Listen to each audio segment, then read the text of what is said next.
Seja bem-vindo a mais um programa Encontro com a Esperança. Hoje nós leremos a palavra de Deus lá no livro do Apocalipse, no capítulo 2, dos versículos de 1 a 7. Assim diz a palavra do Senhor.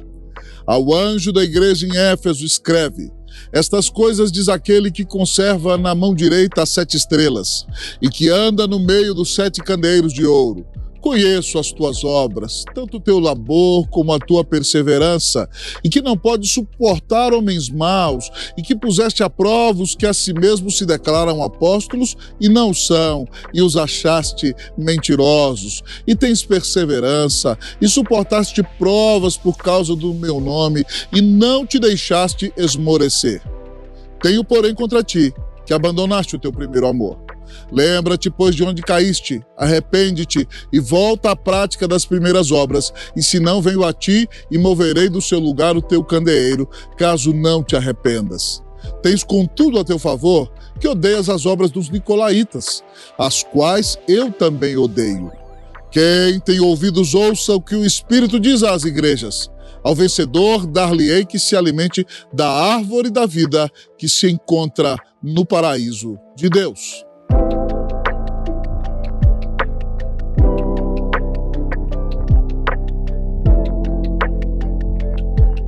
Nossa mensagem no dia de hoje será fundamentada principalmente nos versículos 4 e 5 de Apocalipse, capítulo 2. Preste bastante atenção, o texto diz assim: tenho, porém, contra ti que abandonaste o teu primeiro amor. Lembra-te, pois, de onde caíste, arrepende-te e volta à prática das primeiras obras, e se não venho a ti e moverei do seu lugar o teu candeeiro, caso não te arrependas. Há alguns anos atrás, nós vivemos dias terríveis a partir do ano 2020, ao experimentarmos a pandemia do coronavírus. Naquela época, muita gente me perguntava: pastor, quais são os propósitos de Deus para a pandemia? Essa foi uma pergunta extremamente difícil de ser respondida, porque a Bíblia diz que as coisas encobertas pertencem ao Senhor nosso Deus pelos séculos dos séculos, mas as coisas reveladas nos pertencem a nós e a nossos filhos. Contudo, sem sombra de dúvida, posso dizer-lhes que uma das grandes possibilidades que a pandemia nos trouxe no passado, e talvez uma das grandes causas da pandemia, foi uma pandemia espiritual que, todavia, ainda assola a vida do povo de Deus. Ah, querido amigo e irmão, Deus usou a pandemia lá no passado para trazer o nosso coração de volta para Ele. E talvez você me diga: pastor, em que lugar se manifesta então essa pandemia espiritual da qual o senhor fala? É claro que a pandemia espiritual maior é o pecado, pois ele se manifesta de distintas maneiras. Não obstante, quando quero falar especificamente sobre a pandemia espiritual na vida de uma igreja local, quero dizer a você que ela se manifestou na igreja de Éfeso. Quando isso aconteceu, reverendo, talvez você me pergunte: como ela se manifestou na igreja de Éfeso? A igreja de Éfeso nasceu num grande avivamento, na 3ª viagem missionária do apóstolo Paulo. Naquela época, ele pregou aproximadamente 2 anos na escola de Tirano. Primeiramente, pregou por 3 meses na sinagoga. No entanto, foi perseguido pelos judeus. Por causa da perseguição, ele tomou seus discípulos e os levou para a escola de Tirano. Esta era uma importante escola naquela cidade de Éfeso, que era a cidade mais importante da província romana da Ásia. Lá estava o templo da deusa Diana dos Efésios, que era a 7ª maravilha do mundo antigo. E Paulo estava naquela importante cidade pregando na escola de Tirano. Dizem alguns manuscritos antigos que Paulo pregava ali provavelmente com uma duração de 5 horas todos os dias. O texto em Atos 19 diz que ele ficou ali por espaço de 2 anos. Agora imagine comigo o apóstolo Paulo pregando durante 2 anos seguidos, 5 horas todos os dias, naquela mesma cidade. Aconteceu um grande avivamento. Pessoas vinham de Pérgamo, de Tiatira, de Filadélfia, de Sardes, de Laodiceia, de Herápolis, de Colossos, e ficavam ali aos pés de Paulo, ouvindo a pregação. Eram quebrantados, discipulados, transformados e voltavam para suas cidades, plantando novas igrejas. A própria economia idólatra de Éfeso entrou em colapso por causa do número de conversões daquela cidade. Ah, querido amigo e irmão, a pregação foi muito poderosa naquele lugar.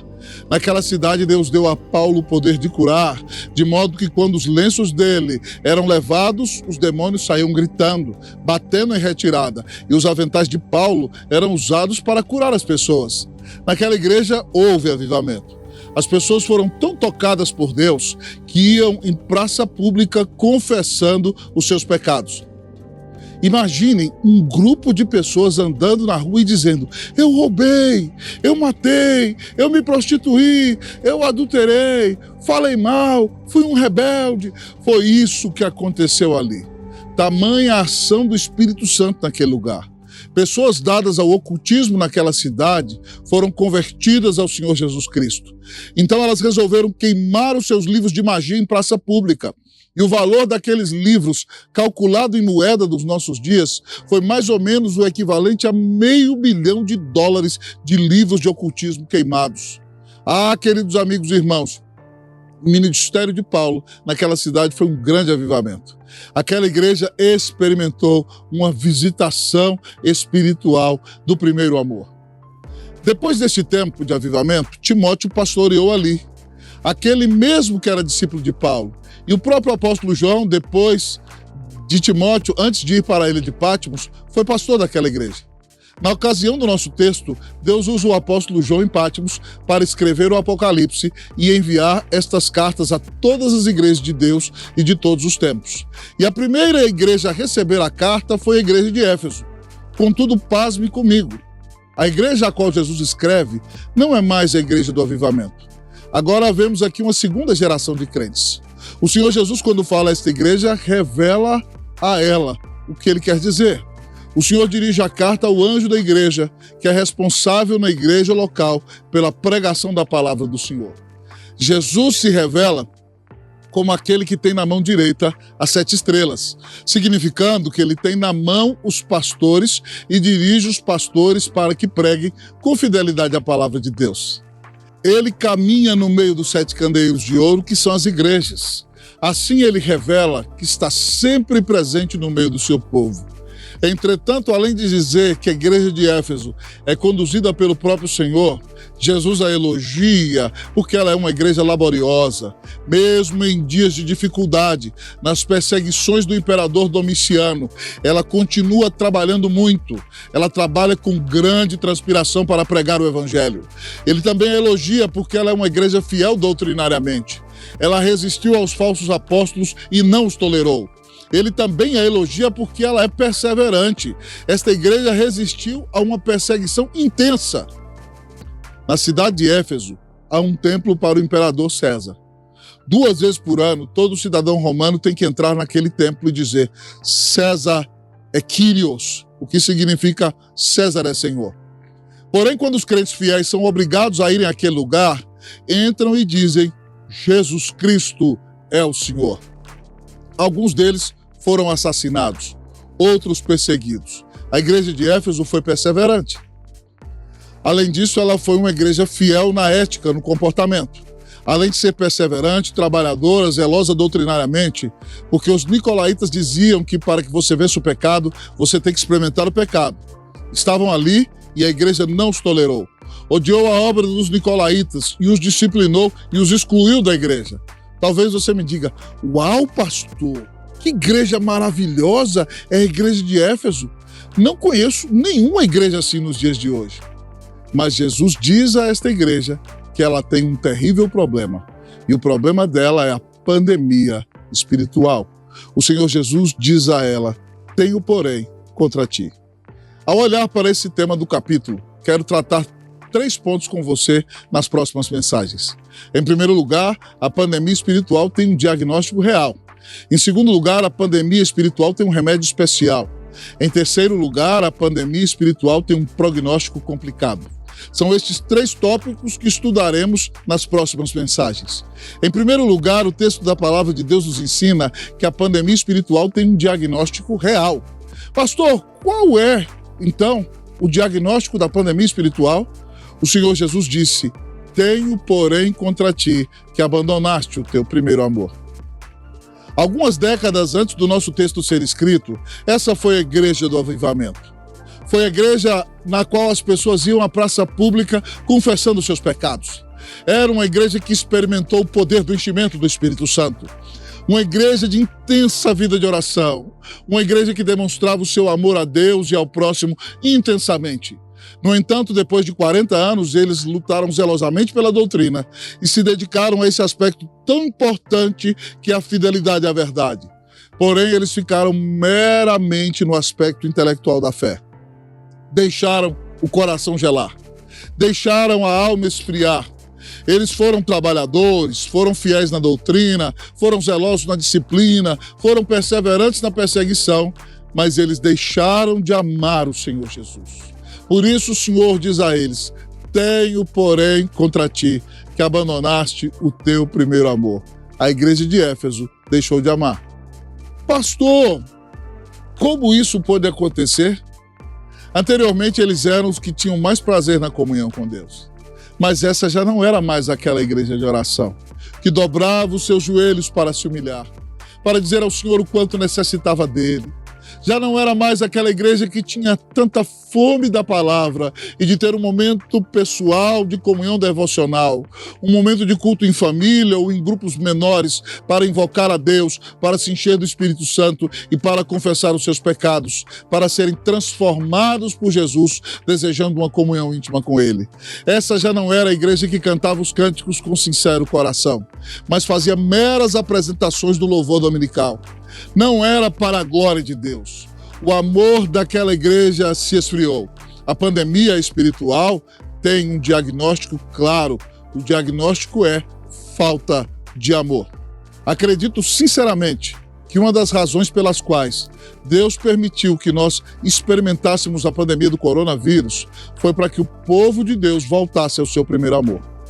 Encontrávamos naquela época, e ainda encontramos no Brasil, muitas igrejas que realizam atividades, boas igrejas que defendem as doutrinas com galhardia, e temos que louvar a Deus por isso. Encontramos uma igreja laboriosa, cheia de grandes talentos, mas até chegarem aqueles dias da pandemia, não experimentávamos um avivamento espiritual. Não víamos o amor do povo de Deus aumentando pelo Senhor. Da mesma maneira como vemos o povo de Deus amando a Deus das Escrituras. Não víamos as igrejas se prostrando espontaneamente de joelhos. E talvez você me diga: pastor, o senhor pode estar sendo preconceituoso. Quero perguntar a você, como está a reunião de oração na maioria das igrejas? Isso é sintomático, amados irmãos. Muitas vezes na igreja cada um se preocupa com o seu próprio projeto, com o seu próprio ministério, mas não quer invocar a presença de Deus. O coração está longe de Deus, não depende de Deus e deixou esfriar o seu primeiro amor. Jesus disse que estava contra a igreja de Éfeso, porque ela abandonou o seu primeiro amor. E é triste dizer que Jesus pode estar contra nós, porque nós nos esfriamos do primeiro amor. É terrível esse diagnóstico. Por que muitas vezes você tem medo? Quem você acha que é o mais terrível opositor da igreja? Existe sim o grande inimigo da igreja, o diabo. Ele faz tudo para nos perseguir. É claro que o diabo é um inimigo antigo, mas ele não é o pior opositor da igreja. Pastor, o mundo com suas filosofias, com suas tentações, quer levar nossos jovens. É verdade. O espírito deste mundo é complicado. Talvez você me diga: pastor, o nosso velho homem dentro de nós, o inimigo íntimo que mora dentro do peito. É verdade, ele é um grande opositor. Não obstante, ainda que estes opositores não devam ser subestimados, a pior coisa que a igreja de Cristo Jesus pode escutar é o Rei da Glória, o todo-poderoso Deus, dizer a ela: eu estou contra você. O Senhor Jesus está contra você? Como está o primeiro amor na sua vida? Você tem comunhão com Deus? Você ouve a palavra do seu Deus todos os dias? Existe algum espaço na sua agenda para oração? Você canta louvores para o Senhor? Você faz o que faz na igreja para a glória de Deus ou por causa do seu próprio desempenho? Qual é o objetivo do seu coração? A pandemia espiritual tem um diagnóstico claro. E por falta de amor a Deus, a igreja também não ama o próximo. A igreja de Éfeso padecia desse diagnóstico, falta de amor. É mais ou menos como se o esposo, depois de 40 anos de casado com sua esposa, dissesse a ela o seguinte: querida, nós estamos aqui na festa da celebração e eu não posso deixar de louvar o seu testemunho. Você foi uma mulher que respeitou a minha condução dessa família. Eu fui o líder dessa casa. Você não me desrespeitou como seu marido. Você também é uma mulher trabalhadora e sempre esteve ao meu lado nos dias difíceis de escassez. Você trabalhou dentro de casa e fora de casa. Eu preciso te elogiar. Não existe mulher como você nesse aspecto. Você também foi zelosa, sentou-se com nossos filhos, mesmo trabalhando fora de casa e dentro de casa, você ensinou a Bíblia para os nossos meninos e me motivou a fazer o culto doméstico. Nesta casa você é uma esposa especial, você foi zelosa da palavra. Não obstante, você também foi uma mulher tremendamente perseverante. Porque há dias na família que são difíceis, há dias em que nós não suportamos algumas coisas e você nunca pensou em ir embora. Você perseverou, ficou aqui. Não há esposa como você. Mas você também foi muito fiel na ética e na vida. Eu nunca vi você cruzando um olhar com qualquer outro homem. Você nunca me demonstrou que desejou qualquer outro homem. Você foi fiel na sua conduta. Mas há um problema aqui. Depois de 40 anos de casados, você já não me ama mais. É isso que Jesus está dizendo àquela igreja. Você ama o Senhor? Se você se encontrou preso naqueles dias de pandemia espiritual, se o seu coração se esfriou no primeiro amor, gelou na alma, se você diz que não tem tempo para ler a Bíblia, você nunca ora, nunca frequenta uma reunião de oração, podemos diagnosticar que você está padecendo desta terrível enfermidade que é a pandemia espiritual. Que Deus tenha misericórdia de sua vida em nome de Jesus. Que Deus tenha compaixão de você, que Deus restaure a sua vida, que nesse dia você diga: Senhor, perdoa-me dos meus pecados, eu quero voltar ao primeiro amor. Abençoa o meu coração, abençoa a minha vida, ó Deus, cura-me da pandemia espiritual, em nome de Jesus, amém. Que Deus traga você de volta ao amor a Jesus, que Deus te abençoe, em nome de Jesus, amém.